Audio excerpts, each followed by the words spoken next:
25 years old po, naninirahan kasalukuyan po sa lalawigan ng Cavite. Anong pakiramdam mo na nandito ka na sa PGT? Sobrang saya. Wala mapagsidlan kagalakan, sir, na yung bahagi dito sa isa sa pinakamalaking TV show sa Pilipinas Talent po. Nabigyang buhay. Kaya ito pong aking ipapakita po. Isa po itong traditional po na siguro nakalimutan na. Pero bubuhayin ko, sir, bibigyan ko siya ng isang magandang modelo para sa mga kabataan. 1980s. Let's see your special talent. Wala, Kuya Cardo. Tumutong Built back ang siya. 1999. Kahit Nawala. Yo-yo! tulog po.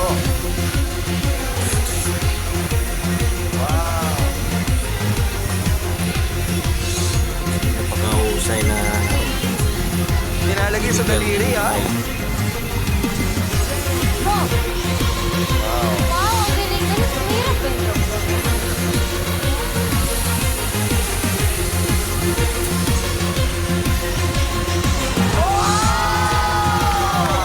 Talent kaya, talent!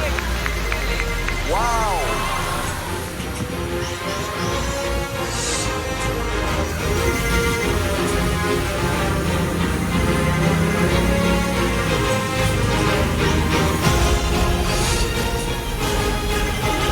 What? Hello? Hello? Hello? Uy! Ang galing, ah! Galing, ah! Parang magnet, eh, no? Oh my God!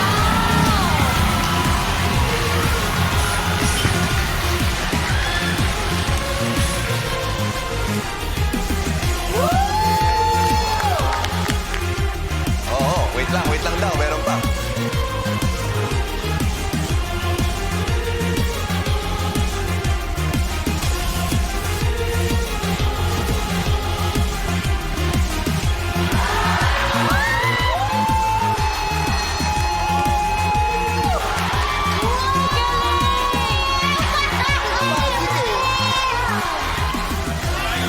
Karayo.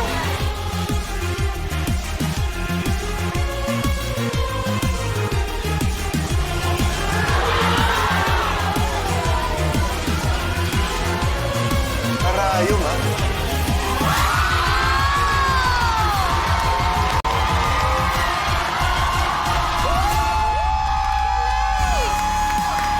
Standing ovation mula sa lahat ng mga kapamilya.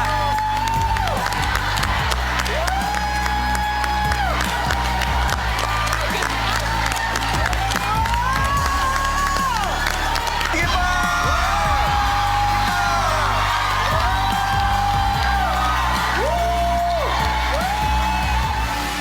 Cardo, luma yan, pero binagyan mo ng bagong buhay. Yes po.